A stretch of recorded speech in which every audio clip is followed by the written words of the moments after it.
Welcome to A Fine Time for Healing. I am your show host, Randi Fine.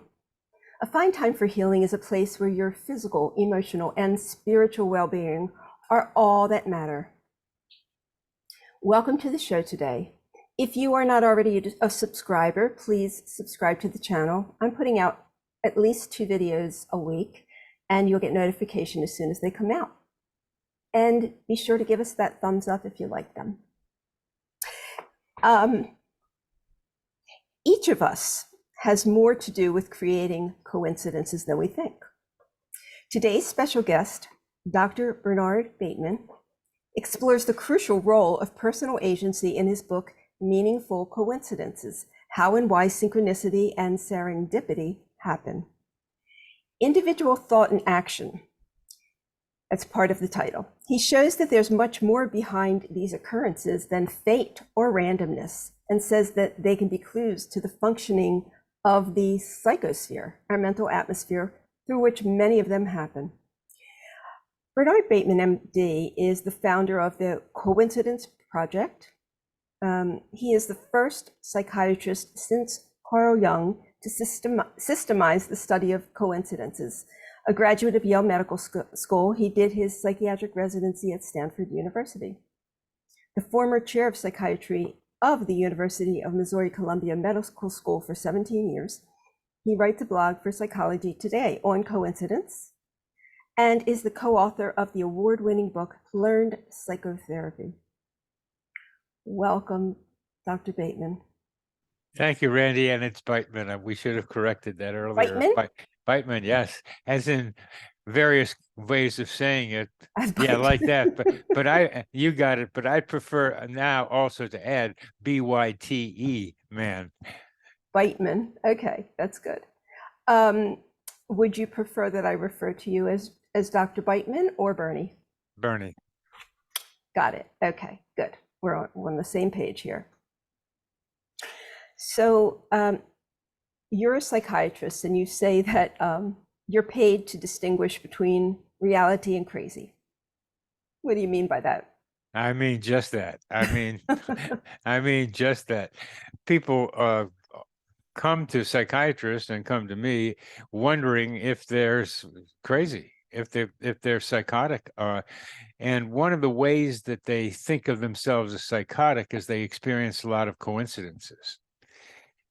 Too many people go to mental health professionals and with a lot of stories about meaningful coincidences, synchronicities, and serendipities, and say, there's something going on. I think all these things have meaning for me, and they sometimes get to be overwhelming for me, and I want to be able to do something about that. Well, psychiatrists and other mental health people tend to say, okay, let me find a pill for you. It's the general first reflex because there's a subset of people, we call them schizophrenic or bipolar, or even psychotic on drugs like amphetamines or LSD, where they start seeing a lot of coincidences and they become overwhelming. But for the person, it's potentially a spiritually transforming experience. It could be a spiritual awakening, and at least it's a psychological awakening. So that what I try to do is help people who come to me with that question make sense out of what the coincidences mean for them. And I've been able to be successful in doing that with a bunch of people.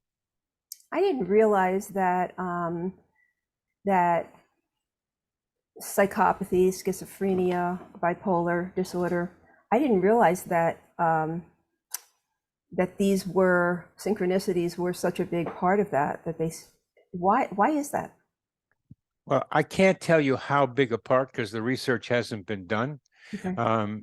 They don't, as they do the data collection on the characteristics of people with who are manic or who are in a psychotic episode with schizophrenia, they don't count that, but they generally tend to know or believe that that's associated. So I don't know how often it happens. I think it happens quite often. Okay. That's But real. why does it happen is what you asked. Mhm. Well, Randy Fine, you're asking a fine question. The fine question has to do with what makes coincidences happen anyway. And so we've got to come to, well, they happen. So what are they? If we're saying they happen? Well, a coincidence, and this is just a neutral term, is the coming together of two events in an improbable way. And the events don't seem to be connected with each other except when they cross, and they seem to have maybe something in common. A meaningful coincidence is two events coming together in a surprising, unexpected way and seeming to have personal meaning to the person experiencing them. Seeming. The key point is we don't know what the cause is. If you know what the cause of a coincidence is, it's not a coincidence anymore, which is why you've probably heard people say there are no coincidences. And do you know why people say that? Some people say that. I'll let you tell me. Well, I was curious to see what you would come up with because, Oh, why people say that?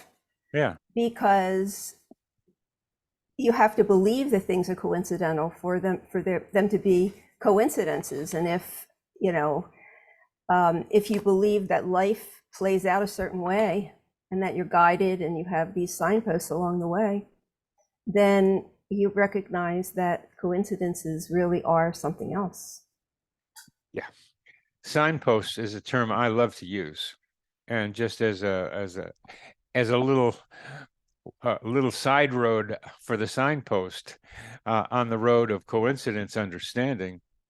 A lot of people don't recognize coincidences as signposts. They're as guiding, as suggestions. They take them as commands. This is what you must do. Mm. And that's a problem. They are signposts, as you say, and they must be considered in the context of your intuition and other life experiences about whether you're going to follow them or not. Okay. But And we're going to talk about a lot of the different kinds of coincidences. And as we go on, was there something else you wanted to add to that? yes, I wanted to answer your question because your signpost got me off the road for a little bit into another road. The reason coincidences happen more often with people who are in agitated states, psychosis, is because they're having a lot of thoughts. And the more thoughts you have, the more possibilities there are for those thoughts to meet some other experience in the world outside your mind so that they can match.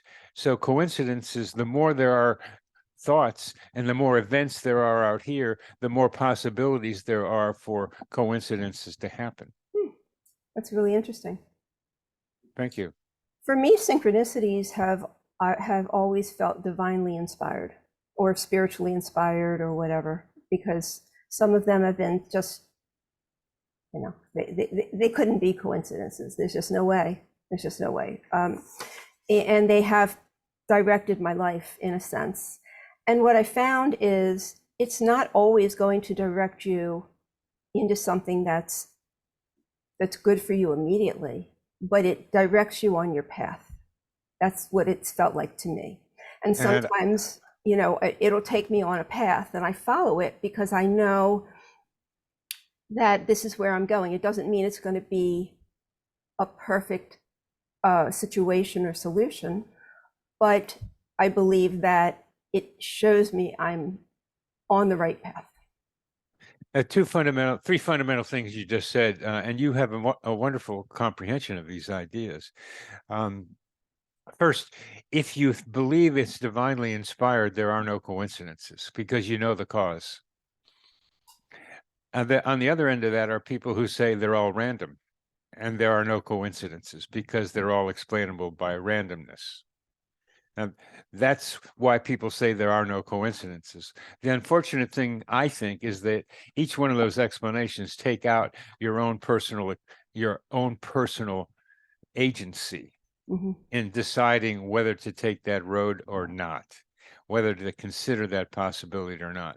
That's why I think it's so important to be able to say that you also play a part in it. Although there's something else going on around here, ladies and gentlemen, and I am very interested in trying to understand what that something else is. It's divine, it's something else, but in my book, I try to describe the psychosphere, as you mentioned earlier, our mental atmosphere, rather than going out to the universe, which is a very large thing, which may be conscious and maybe have a whole set of things that we don't quite understand. People ask the universe for things. I prefer to say that we also have a lot going on right here with Gaia, right here on Mother Earth. There's a lot here that's mysterious, like fungi, for example, and all little fungi things that they do, or the depths of the ocean. But there's also this mental atmosphere that we are breathing in and breathing out, like our air atmosphere. We breathe in energy and information, we breathe out energy information, and through the psychosphere we make connections with each other and with the plant life around us, because everything around us has consciousness in various degrees.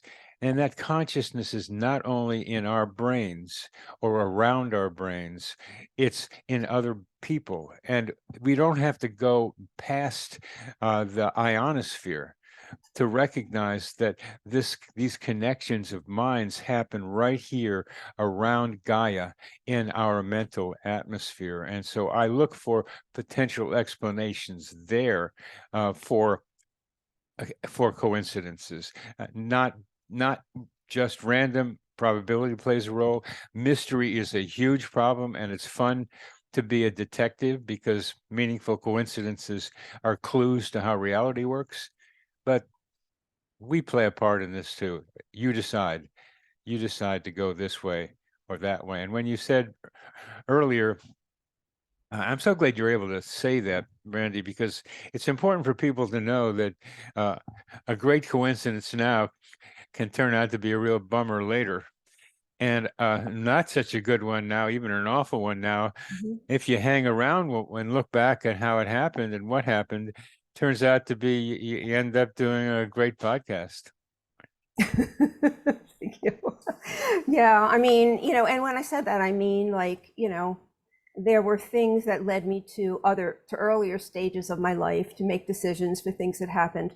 And they didn't necessarily work out the way I thought they would. However, they worked out for the better good in the long term. So, now, as you talk about that, Randi, there is a tendency for us to tell our coincidence stories, as you have so far, about ourselves. That this happened to me, and I did this, and I was inspired by that. But so many of these coincidences involve other people. And it's so important, I think, to remember it's not just about us. So I like to ask people, okay, it happened to you, but who are the other people involved, and how did the coincidence involving the two of you impact the other person? Right. And when I talk about these things, they generally are with other people.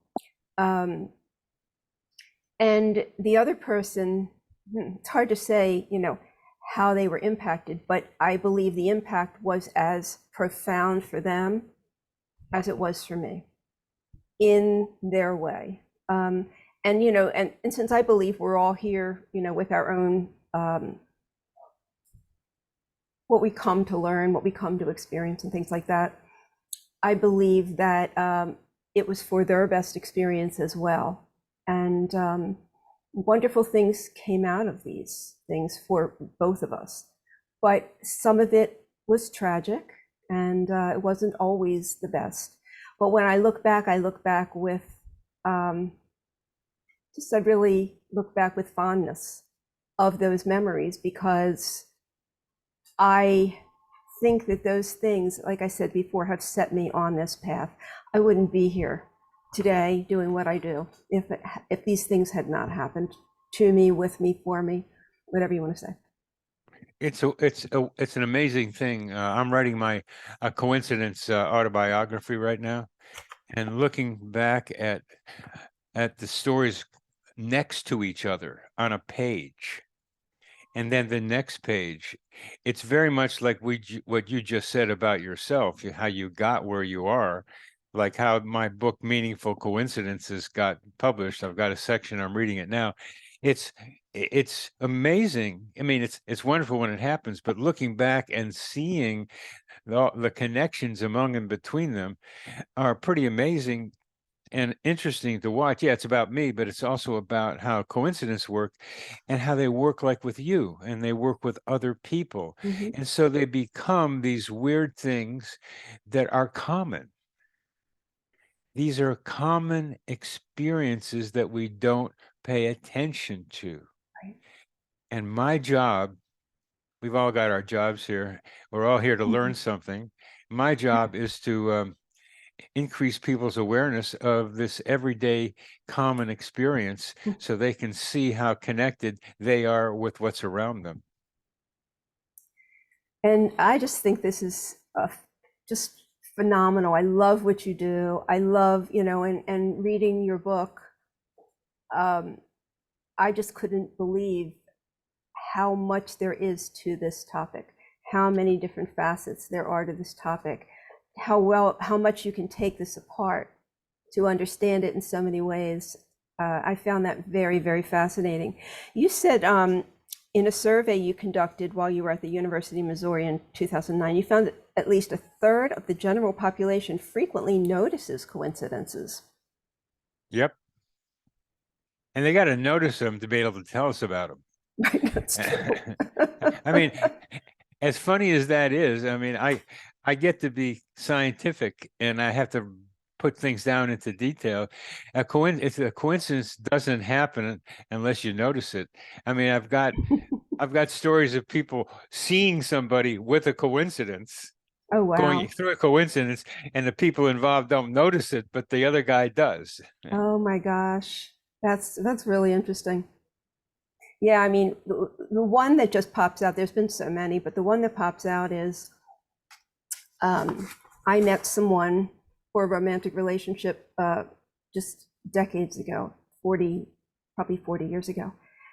And I never saw this person, but this person saw me, asked my friend for my number. We ended up getting together. And after we began to date, I was in his house. I had never heard of him before, and he had never heard of me before.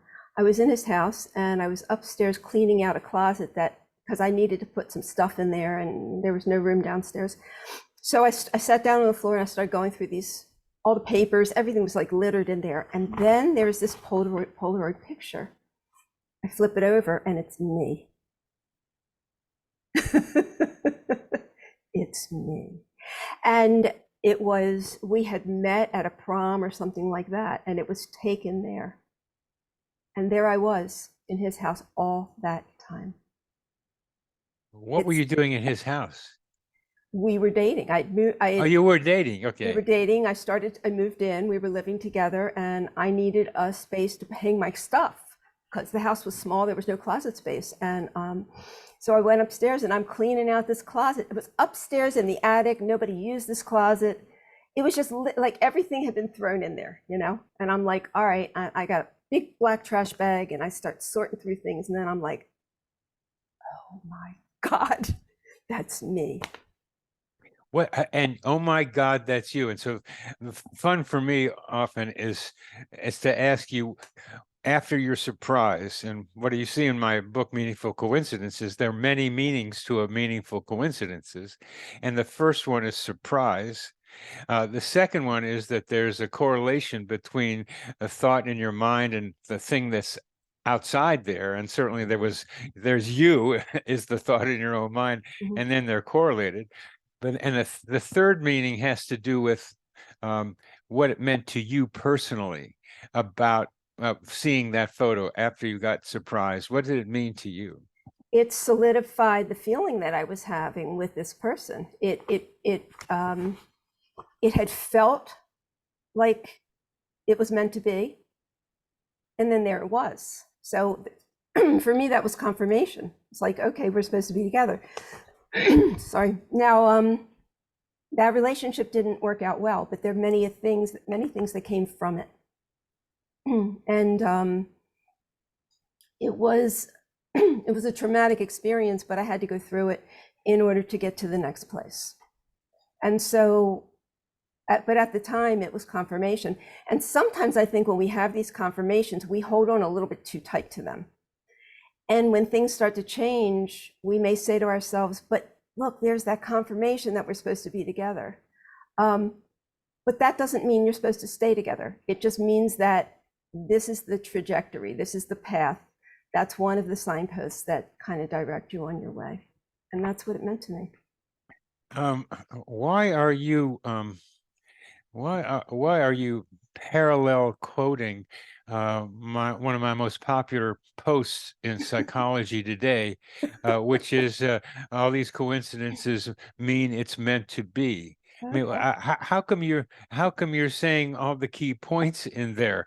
It is part of the fun for me in listening to what you just said. And I'll repeat a little bit of it just so other people can hear it, because I think what you said and what others have said is so important. Is that when you get a wow, look at that, my picture with him in his house, it's meant to be. And a lot of people like to believe that it's fate and that fate does it. And I just have to follow the dictates of fate. But no, as you say, they're road signs. They are not commands. And what you say also is that people who are having trouble with each other once they get into relationships say, oh, but look at this coincidence that brought us together. It means we have to really struggle to keep it together. Absolutely right. That's wrong, because funny thing that happens when you get into a relationship with somebody and you're doing something like living together. It's not like going out on dates. Living together, you have to deal with all those problems that come up with you're you and I'm me, and we have these differences, and you get to know somebody in a way that you hadn't before. So what you're telling everybody, which didn't say directly, is if you want to be in a relationship, you got to work on it. But even more than that, what you're saying is so wonderfully true, is this stuff does not mean forever. It does not mean forever. You can be in love, as a dance friend of mine says, for a minute on walking past somebody in the streets. You can be in love with somebody dancing for a little while and it's over.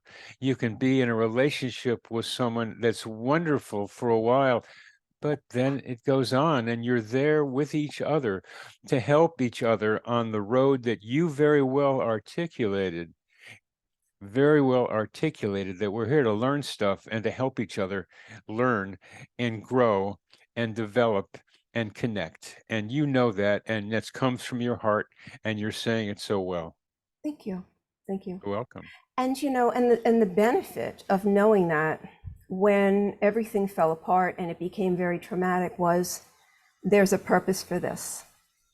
I was able to say that, at that point, it's like, okay, there was a reason that we're brought together and there's more to come. And it helped me process the whole thing, to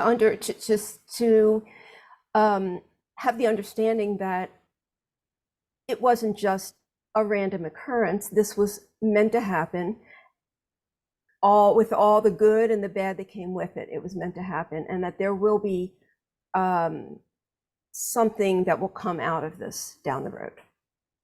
Well, we can talk about this meant to happen thing, because that covers a lot of territory when you say it was meant to happen.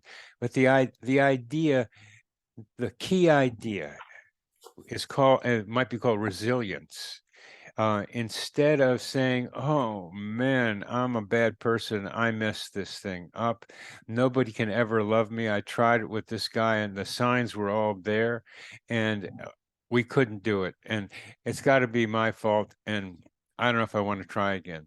Mm, That's not an uncommon response. yeah. Your response is the right one. Your Mhm. response is, we're here to learn, and this kind of problem, and diseases are like that too. Getting sick, getting some kind of thing happening to you, are also challenges to you to be able to try to see, well, how do I use this experience to grow? And you were able to do that by doing a very fundamental thing, Randi. You believed there was something here for you to learn Mhm. and do and expand and find and discover. Thank you. I think that's a really, really important point. It is. I work as a coach for people who are have suffered narcissistic abuse, and it's something that feels so hopeless and it feels so meaningless sometimes, you know. And I feel that when people can, when they have a sense of the bigger picture, in a sense, something outside of themselves, that it helps them to be able to put this into perspective and see this is just, you know. And I tell people, what I've realized about me is that every time I hit a hurdle or a wall that feels like, oh, I'm never going to get over this or around this, I say to myself, that's what you came here to do, so you better do it. And then I push through fearlessly because I'm like, it's what I came here to do, I'm going to do it, you know. And I feel like I have that protection. But you know, there's so many different ways to look at things, and I Yep. wouldn't be doing what I'm doing now if all these other things had not happened. Clearly, you learned a lot. One phrase I've learned is celebrate the problem. It's true. It's true. Everything happens for a reason. Um, there are, you say coincidences are formed from two kinds of events, mind and object. So can you explain a little bit about that? Well, the background of that is earlier in the book, Meaningful Coincidences, I describe four major forms of meaningful coincidences. And we can talk about that if you want, but in some detail. But there's synchronicity, serendipity, seriality, which is lesser known, and simulpathity, the feeling of the pain of a loved one at a distance. Mhm. These are four different labels. They each begin with an S and end with ITY, which I get a kick out of. But they're confusing. That their definitions are. What do you mean by synchronicity? Some people prefer serendipity for somebody else would call synchronicity. What do we mean by those terms? Okay, use the terms. They have some use, but what are the fundamental elements of a meaningful coincidence? All four of those. There's only two. It's like getting down to like zeros and ones in digital thinking. There's only two. An event in the mind and an event in the environment. And one of the most common ones of those is thinking of someone and they contact you. Happens all the time. Right. Sometimes thinking of someone and they contact you and it's a wonderful thing because it's just the right time and it propels you into something else. Mhm. Sometimes it's less.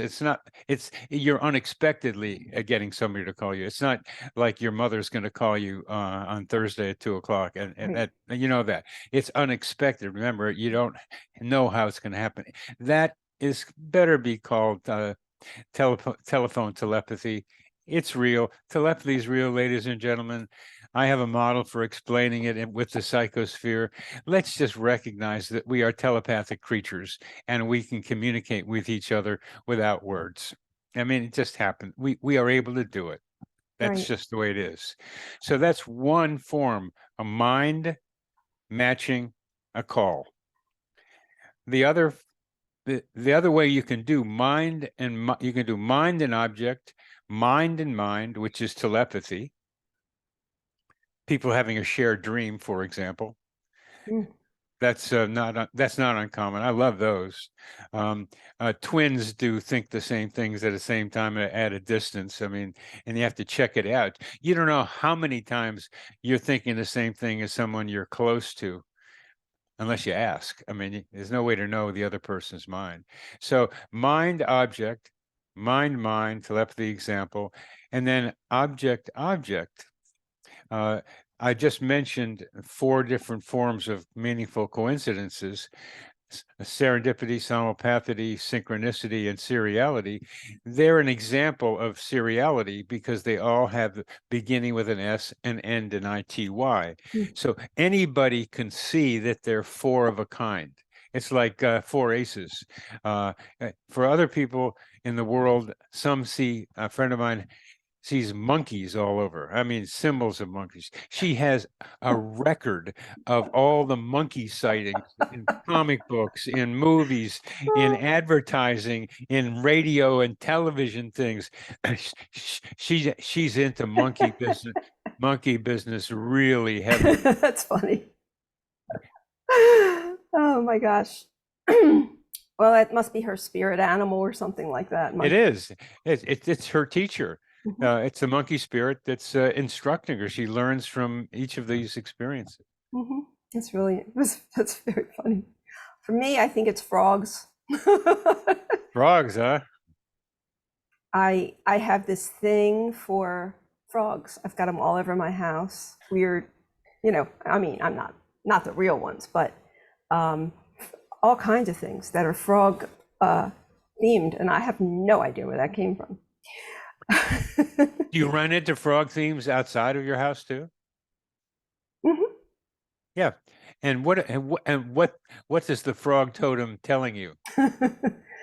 And it's a specific look of the frog. They have to have a really serene and kind face. There's some frogs that are out there that have really goofy faces, and that doesn't resonate with me. They have to have like I have a couple of yoga frogs. They're in the yoga position and they're frogs, and I have some that are in different yoga positions with the leg up and the leg down, but they have to have that serene aspect to them. I have to get that feeling of peace. And I live in Florida, and there's a lake behind our house, so occasionally I see frogs, and I just talk to them. They hop away. They don't really want to talk to me, but I like to see them. Well, I believe that I have a conversation with trees, so Yeah. it's going to be possible if you allow yourself. I bet you a nickel you'll be able to find some frogs under the right condition. If you believe they want to communicate with you, and they do. The deer around me here want to communicate. They want to make a connection, but I have to be in a way that's right to connect with them. Right. And if you don't believe it, it's not going to happen. But if with all that frog stuff you got around you, I mean, you're a frog lady. You're a frog in there, and you better and your friends want to talk to you. So please do. Right. Exactly. I'd like to try another little frog story with you. Sure.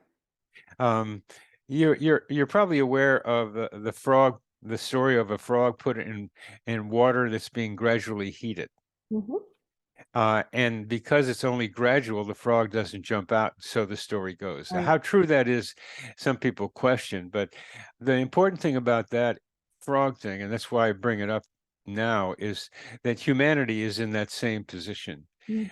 For some reason, we've allowed the press to call it climate change. It's not climate change, ladies and gentlemen. It's global warming. The planet is warming. Gaia is getting hotter than she needs to be for certain animals like us to be living here. So that frog analogy that you have in you somehow is very important to notice, because what I think synchronicities can help us do is mitigate what we're doing in this slow suicide to ourselves. We can turn off the heat, but we have to do it collectively, not just talking to each other one-on-one. We have to collect ourselves as what I call a collective human organism, and stop trashing the planet and start being a lot better with each other. Interesting perspective. I'll really have to give some thought to that and see if that's like, if that resonates with me. I used to have lizards as pets, you know, and I never understood that either, because I would be able to connect to them soul to soul. I would really be able to look in their eyes and really talk to them. So I guess that's the reptilian brain in me that is able to connect. But yeah, I mean, I have these weird things that, but I love creatures. I just love them. You know, anybody can play with a furry dog or cat. I like the creatures. I had 3 mosquitoes living in my house for about 6 months. And while I'd be on some podcast, one of them would land on my nose while I'm on the podcast. The creatures want to communicate with us, not just the domesticated ones. So I really encourage you. Those frogs have something to tell you, like the woman telling me who could speak with horses telepathically. Oh yeah. A horse was telling her, "Why are you trashing the planet? This is horrible what you're doing to us and yourselves." They want to talk with us. I hope if you do begin to establish a monologue, dialogue, trialogue, crocologue with all the frogs,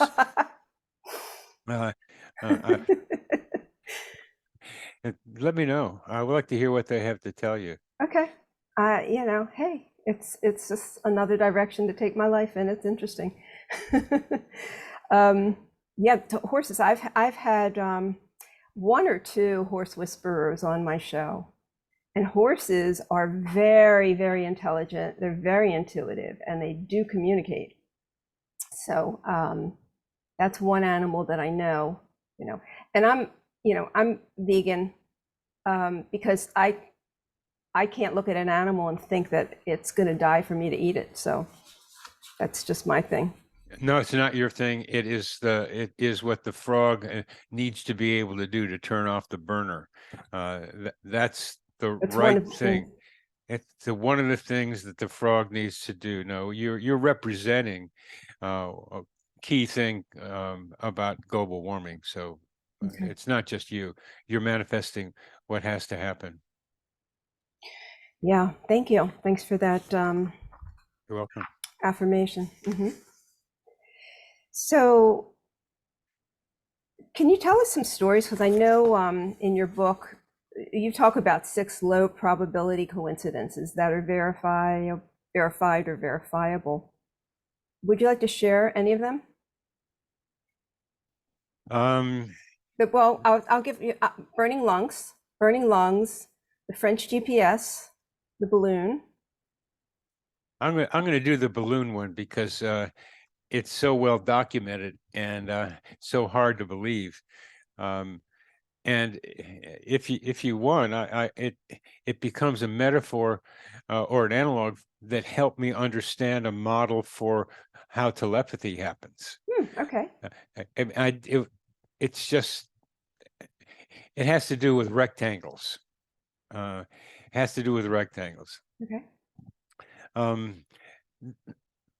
There was a if you, I have to get it up there because I forget the girls, the names of the places where the girls were. Okay. So okay. I can get it up here for in just a minute. That's okay. But it's the story is of 2 girls, of 1 girl, and I'll just say it in a brief way without the names in it, in London, in England, and one of them was at her grandparents' 50th wedding anniversary, and the grandfather knew that he wanted his granddaughter to have a friend because she had no friend, and the girl's name was Laura Buxton, And Laura was a lonely 10-year-old. And you know how grandparents can be about their grandchildren.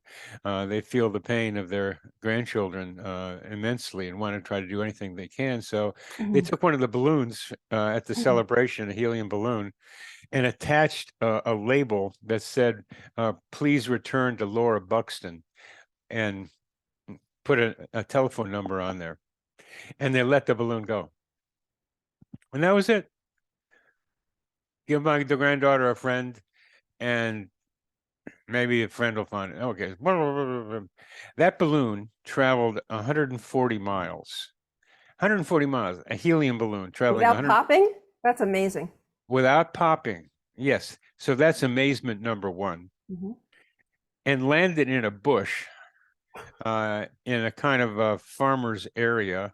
And there was and the bush was between this guy's house and another house. And he pulled the balloon out, and he saw the label on there that said, please return to Laura Buxton.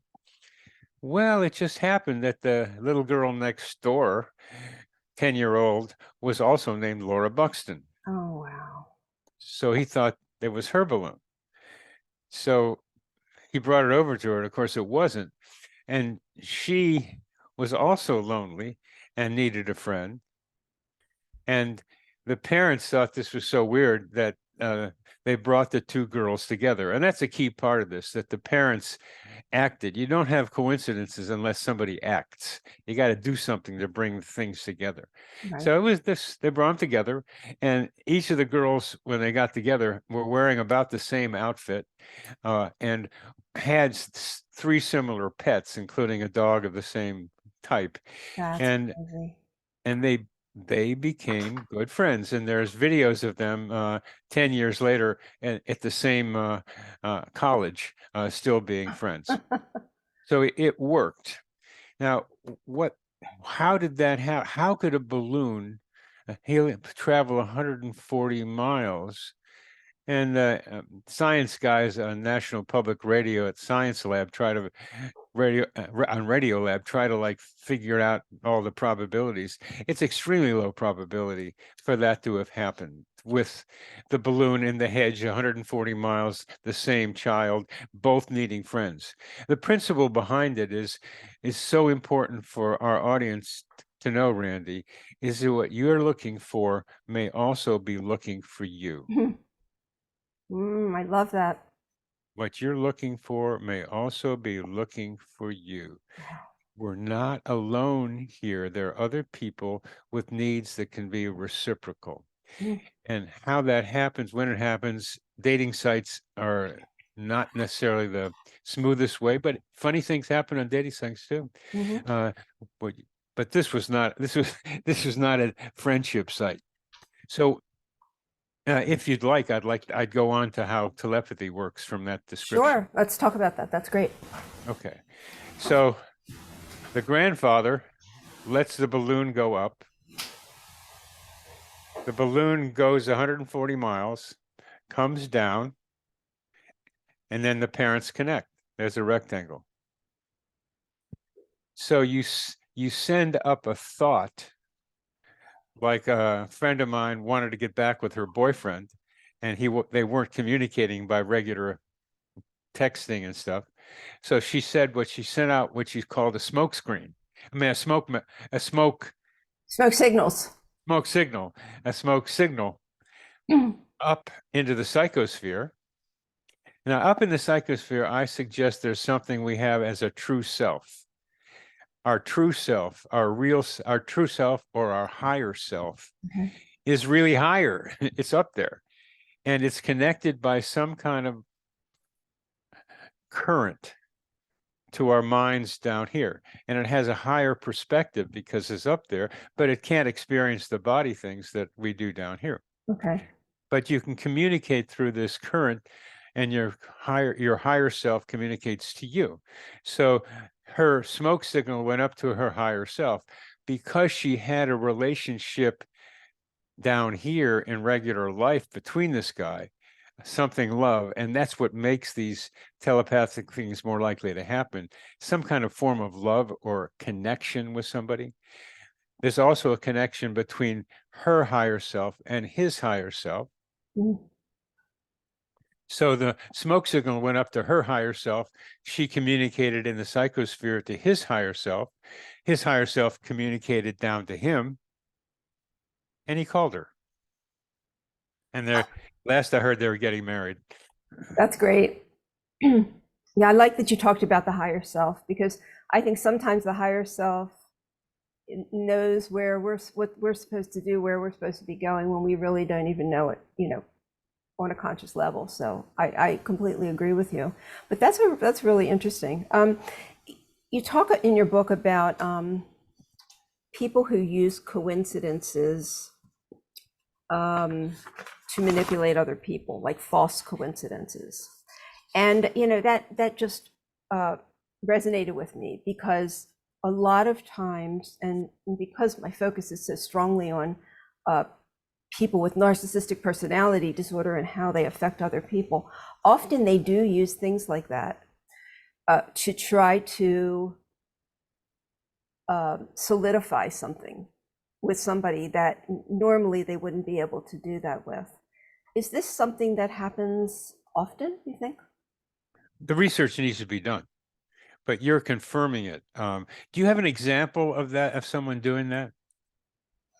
I believe it happens almost in every dating phase. We call it love bombing of narcissistic abuse, because what they do is they have this ability to mirror the other person to the point where that other person feels like they've met a soulmate. And this happens pretty much every single time, because that's the way they capture their emotional hostages, is by these connections where this person goes, I cannot believe that there are so many similarities to our personalities, to what we like, to our backgrounds.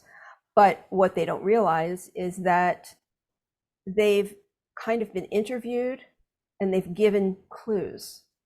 And the narcissist is able to take those and use them to create a narrative that makes it all very believable. So I couldn't say one particular story. I would pretty much say all of them. What about in more normal romance? That stage of mirroring is common, Okay. where you find commonalities so that you can be able to connect and say that you understand each other. Mm-hmm. And This is false mirroring. This is false mirroring. This is where the person really has nefarious intentions for this other person, and what they must do is, because they come to it with it's like an act. It's a facade. It's an actor, and what they do is they come to it with an act that is meant to make that person, to hoodwink that person, and it's a bait and switch situation. So they lock them into something, and once that person is, emotionally, physically, mentally, chemically addicted to them, which happens, then they begin their campaign of abuse. But it's not, the mirroring is not done with good intention. It's done to hoodwink the person. Are some of the mirroring done falsely, like making up stuff? Oh, completely. Oh, that's what Yeah, it's not real. completely. That's the No, big it's not difference. real. It's like they hear something and they create a narrative and say, I And can't I'm like believe it. that too. I like that too. I like Uh, this. They like the same music. They like the same. They've been on the same vacations. Their families were so similar. Oh, we are so much the same person. I think we were together in a past life. Mhm, I know it. I can feel it. Look at all mhm. this stuff and feeling we're having with each other. Yep. Oh, And then the uh, person thinks they've met their soulmate. They believe it, because how could this be? It's too many things that come together. I had the key. a I'm, s- woman do this to a crazy woman who ended up becoming a stalker, but she did this to me in the beginning. She told me that our grandmothers knew each other, and I never heard it, but I believed it. uh, that's the key part of it, is they're making up stuff. Um, after they get the clues and they make it. Salesmen do that too sometimes when they're trying to sell a car, but they take more real things usually. This is like really making up the story. Completely. That is. Oh, thanks for that, because I I've been a little suspicious of something like that sometimes. Because I know how that can proceed, especially if it's real, even when it's real. But here, you're telling me they make it up. They make it up, and that is so much what I mean. It'd be nice to have that in my book or someplace. You've written that up someplace, I guess. It's in my book, Close Encounters of the Worst Kind.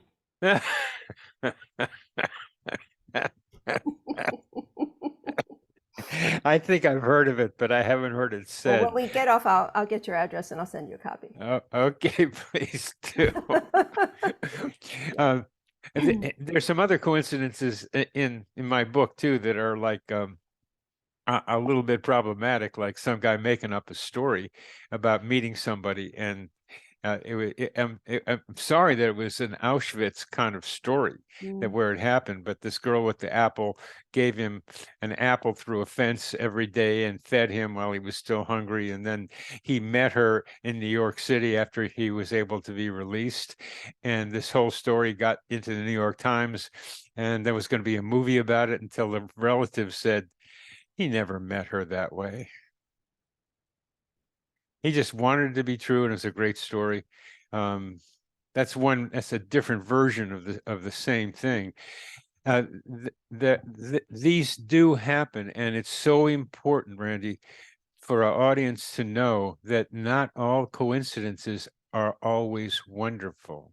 And sometimes there is no really good side to it unless you really try to find it when you're hooked into one of these things.